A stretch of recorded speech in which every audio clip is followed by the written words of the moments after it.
Uttar Pradesh round 2 counselling कितनी सीटें vacant हैं, कट ऑफ क्या रह सकती है, एडमिशन मिलेगा या फिर नहीं मिलेगा, और अगर मिलेगा तो कौन से बजट पे मिलेगा प्राइवेट कॉलेजेस के लिए, और सरकारी कॉलेजेस में कितनी सीटें खाली हैं, इन सारे सवालों के जवाब आज की इस वीडियो में। नमस्कार, मैं हूं प्रभाकर भारती, मेडिकल काउंसलर, आप सभी का स्वागत करता हूं। उत्तर प्रदेश राउंड 2 की काउंसलिंग के रजिस्ट्रेशंस चल रहे हैं। ऐसे में आप में से कई सारे कैंडिडेट मुझसे लगातार डिमांड कर रहे थे कि मैं आपको बताऊं कि राउंड 2 में क्या सिचुएशन उत्तर प्रदेश में रह सकती है। तो मैं आपके सामने हाजिर हूं सीट मैट्रिक्स लेके, यानी कि कितनी वैकेंट सीटें हैं, ये जानकारी आपको इस वीडियो में देने वाला हूं। आप सबका इतना ज्यादा सहयोग रहा है, इतना सपोर्ट और इतना प्यार मिलता है कि हम भी बहुत ज्यादा तत्पर रहते हैं सही और ऑथेंटिक इंफॉर्मेशन आप तक पहुंचाने के लिए।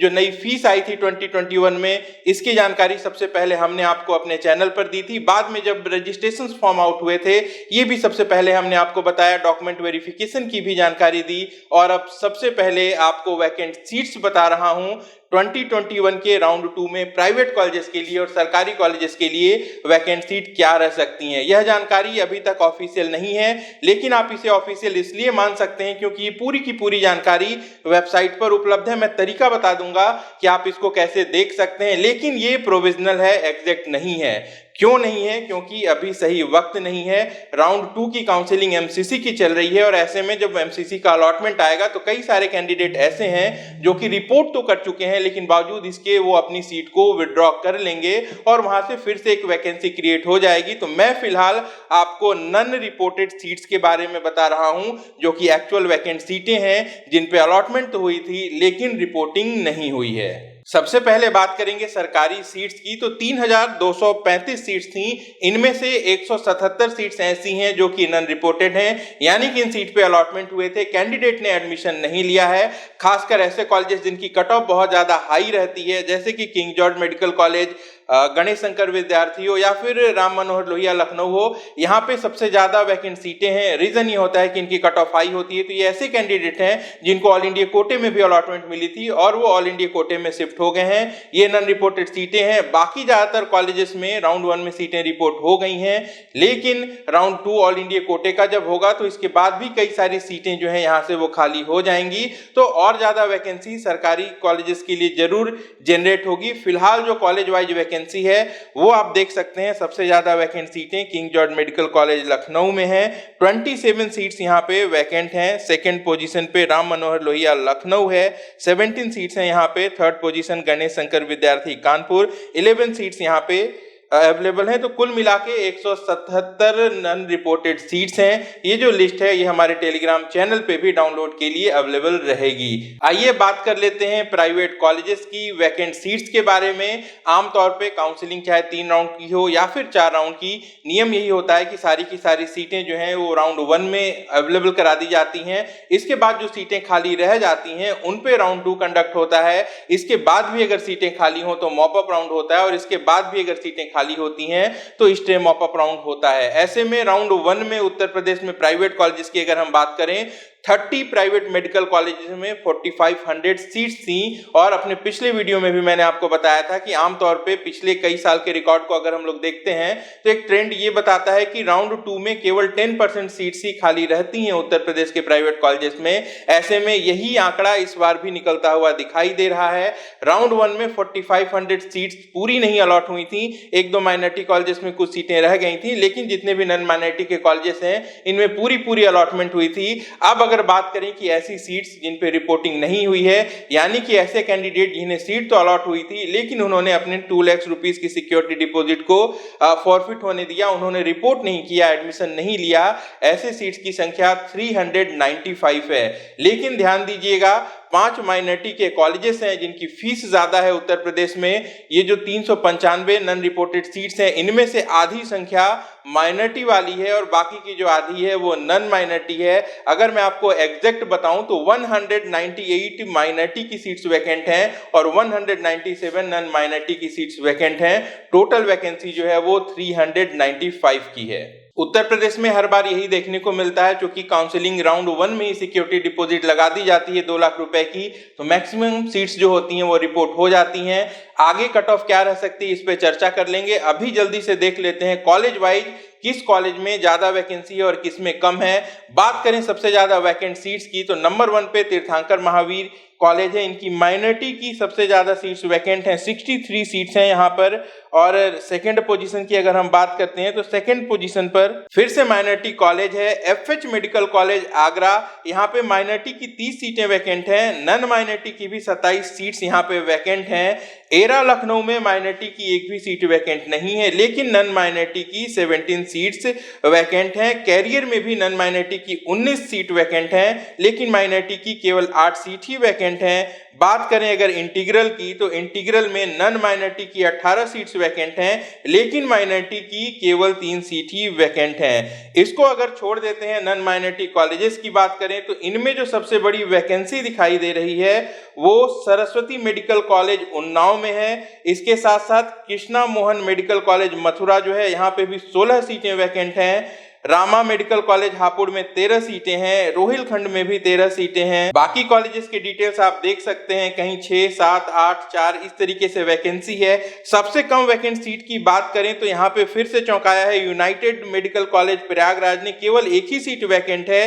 हालांकि मायो बाराबांकी में भी केवल एक सीट वैकेंट है। हिंद सीतापुर एक सीट वैकेंट है, हिंद बाराबांकी में 2 सीट वैकेंट है। इस तरीके से अगर आप देखते हैं तो कॉलेजेस में बहुत ही कम वैकेंसी देखने को मिली है। ऐसे में बहुत स्वाभाविक है कि राउंड 2 में इनकी जो कट ऑफ है ये हायर साइड ही रहेगी। लास्ट ईयर भी रही थी, लेकिन 2021 में जब राउंड 1 की कट ऑफ ऑलरेडी बहुत ज्यादा हाई है तो लास्ट ईयर के कंपेरिजन में बहुत बड़ा गैप आपको देखने को नहीं मिलेगा। लेकिन फिर भी मेरा ये अनुमान अभी से है कि जो न्यूनतम कट ऑफ हो सकती है ये 350 से 350 हो सकती है नन माइनॉरिटी कॉलेजेस के लिए। माइनॉरिटी कॉलेजेस की अगर बात करें तो तीर्थंकर महावीर जैसे कॉलेजेस हैं जहां पे कई तरीके के इंक्रीमेंट हैं। जो कंप्लीट पैकेज है वो हमने टेलीग्राम पे डाल रखा था, तो उनकी फीस में 8.1% पर ईयर का इंक्रीमेंट है। कई सारे अदर चार्जेस भी हैं। जब पूरा पैकेज कैलकुलेट करते हैं तो ये लगभग 1 करोड़ 1 लाख का होता है। लेकिन 2021 में अलॉटमेंट के बाद कई सारे कैंडिडेट ने मुझे ये बताया है कि जो 8.1% का इंक्रीमेंट है वो हॉस्टल और मेस चार्जेस पे भी ले रहे हैं, जो कि 2.5 लाख रुपए है। इस तरीके से अगर इस इंक्रीमेंट को जोड़ देते हैं तो टोटल बजट 1 करोड़ 10 लाख तक भी चला जाएगा। राउंड 2 की जब चॉइस फिलिंग करेंगे तो इन सारी बातों का आप ध्यान रखेंगे। वही कॉलेजेस आपको पुट करने हैं जो कि आपके बजट में हो और अलॉटमेंट के बाद आप जिसमें एडमिशन ले सकें। एक और बेहद जरूरी बात है उत्तर प्रदेश के बारे में। माइनॉरिटी के कॉलेजेस को छोड़ दें तो नन माइनॉरिटी के कॉलेजेस में जो बहुत ज्यादा वैकेंसीज आपको दिख रही हैं उनके बारे में आपको अच्छे से जानकारी जुटाने की जरूरत है, क्योंकि अलॉटमेंट के बाद कैंडिडेट ने उस कॉलेज को छोड़ा है। तो क्यों छोड़ा है, वीडियो के कमेंट में जाके देखिए। उत्तर प्रदेश में जो मैंने वीडियो बनाए हैं, कई सारे कॉलेजेस ऐसे हैं जहां पे भारी भरकम हिडन फीस है उत्तर प्रदेश में। मैं अपने वीडियो के माध्यम से बार बार इसके लिए सतर्क भी करता रहा हूं, लेकिन कई सारे कॉलेजेस ऐसे हैं जहां पे इस साल 2021 में नए कॉलेजेस ऐसे सामने आ रहे हैं जहां पे पहले हिडन फीस नहीं ली जा रही थी, लेकिन इस बार डिमांड की जा रही है। कहीं 50,000 रुपए एग्जामिनेशन फीस के नाम पे लिए जा रहे हैं, तो कहीं 2 से 3 लाख रुपए पर ईयर एडिशनल तक भी डिमांड हो रहे हैं। तो ऐसे में सिर्फ वैकेंसी देख के कॉलेज सेलेक्ट नहीं करेंगे कि यहाँ पे ज्यादा सीट खाली है तो हम इसे ही ले लेते हैं। फीस कम देख के भी कॉलेज नहीं सेलेक्ट करेंगे। उत्तर प्रदेश में मैंने कई सारे ऐसे कैंडिडेट से बात की है जो कि कम फीस देख के कॉलेजेस को सिलेक्ट कर लेते हैं। अलॉटमेंट के बाद उन्हें पता चलता है कि वहां पे तो इतनी ज्यादा हिडन फीस है कि अगर टोटल पैकेज उस हिडन फीस को जोड़ के बनाते हैं तो फिर किसी भी तरीके से वो कम फीस का कॉलेज नहीं है। दूसरे शब्दों में कहें तो वो सबसे हाई फीस वाला कॉलेज भी निकल सकता है। तो उत्तर प्रदेश एक ऐसा राज्य है जहां पे बहुत ज्यादा अच्छे कॉलेजेस नहीं है। नंबर ऑफ कॉलेजेस बहुत ज्यादा हैं, 30 कॉलेजेस हैं, 4500 सीट्स हैं। नॉर्थ इंडिया का एक ऐसा ऑप्शन है जहां पे कम स्कोर पर भी एडमिशन होता है। इसकी वजह से बहुत ज्यादा अट्रैक्शन में रहता है ये कॉलेज। लेकिन अपने वीडियोस में मैं लगातार बताता आया हूं कि उत्तर प्रदेश में 30 में से अगर बेस्ट कॉलेजेस को हम गिनना शुरू करें तो संख्या 10 तक भी नहीं पहुंचती है। ऐसे में राउंड 2 की काउंसलिंग में आपको कितनी उम्मीद है यह मैंने स्पष्ट कर दी है कि जो कट ऑफ है वो नन माइनॉरिटी कॉलेजेस के लिए 300 के नीचे नहीं आ सकती है। तो अगर आपका 300 से कम स्कोर है आप जरूर काउंसलिंग करें उत्तर प्रदेश की, लेकिन जो बैकअप है वो जरूर रखेंगे, दूसरे स्टेट का बैकअप रखेंगे, सिर्फ उत्तर प्रदेश पे डिपेंडेंसी नहीं होनी चाहिए, क्योंकि उत्तर प्रदेश में राउंड 2 में कट ऑफ जो है हायर साइड में होती है। इसकी जो सबसे बड़ी वजह है वो यही है कि राउंड 2 में नंबर ऑफ सीट्स बहुत कम होती हैं, 4500 सीटें हैं, अभी सिर्फ 395 सीटें वैकेंट आई हैं। डीम्ड के राउंड 2 के अलॉटमेंट के बाद कई सारी सीटें कैंसिल भी होंगी, क्योंकि इस बार हाई मेरिट वाले कैंडिडेट्स भी हैं उत्तर प्रदेश में, लेकिन बावजूद इसके जो नंबर ऑफ कैंडिडेट्स कैंसिल कराएंगे अपना एडमिशन, इनकी संख्या ज्यादा से ज्यादा 200, 250 या मैक्सिमम 300 हो सकती है। 300 भी जोड़ दें अगर 400 अभी की वैकेंट नन रिपोर्टेड सीट्स में, तो लगभग 600 से 700 सीटें ही उत्तर प्रदेश में खाली आएंगी। ये बिल्कुल मैक्सिमम आंकड़ा मैं आपको दे रहा हूं, एक्चुअल जो होगा वो आपको राउंड 2 के चॉइस फिलिंग के ठीक पहले पता चलेगा, लेकिन मेरे हिसाब से 600 650 सीटें ही टोटल मैक्सिमम अगर मैं बात करूं तो निकलनी चाहिए। इससे ज्यादा सीटें आएंगी प्राइवेट में, इसमें मुझे बहुत ज्यादा संशय लगता है। सरकारी कॉलेजेस का क्या होगा? सरकारी कॉलेज में कट ऑफ में अभी अच्छी डिक्रीज देखने को मिलेगी। जो एग्जैक्ट प्रेडिक्शन है वो जब सीट मैट्रिक्स आ जाएगी तो इसके बाद मैं एक सेपरेट वीडियो के माध्यम से आप सबको बता दूंगा। तो ये जानकारी उत्तर प्रदेश राउंड 2 की वैकेंट सीट से जुड़ी हुई थी। जैसा कि मैंने शुरुआत में आपको बताया था कि आप वेबसाइट पे जाके खुद भी ये इंफॉर्मेशन क्रॉस चेक कर सकते हैं जो भी मैंने आपको बताई है। इसके लिए आपको करना यह है कि upneet.gov.in पर जाना है। यहाँ पे आप ऊपर के जो ऑप्शंस हैं वहां पे एक जगह सीट इंफॉर्मेशन का ऑप्शन देखेंगे, उस पर क्लिक करने के बाद आप वैकेंट एंड अलॉटेड सीट्स के ऑप्शन को क्लिक करेंगे। जहां आप कॉलेज वाइज जब सिलेक्ट करते हैं तो वहां पे रिपोर्टेड कैंडिडेट की लिस्ट आ जाती है। जब रिजल्ट आया था तब वहां पे टोटल अलॉटेड कैंडिडेट की लिस्ट आती थी, अब रिपोर्टेड कैंडिडेट की लिस्ट आ रही है। ऐसे में उनकी संख्या को आप काउंट कर लें और जो कॉलेज का इंटेक है उसमें से वो संख्या आप घटा देते हैं तो नन रिपोर्टेड सीट की संख्या आपके सामने आ जाती है। तो जो भी मैंने ये डेटा आपको बताया है ये हमारे टेलीग्राम चैनल पर भी उपलब्ध है। तो अगर अब तक आपने टेलीग्राम चैनल नहीं ज्वाइन किया है तो वीडियो के डिस्क्रिप्शन में लिंक है, ज्वाइन कर लें। वहां पे क्विक अपडेट्स भी आती हैं और बहुत सारे ऐसे डेटाज वहां पे हम पोस्ट करते रहते हैं जो आपकी काउंसलिंग को बनाते हैं आसान। अपना और अपनों का अच्छे से ख्याल रखिए। मैं जल्द मिलता हूं। नमस्कार, जय हिंद।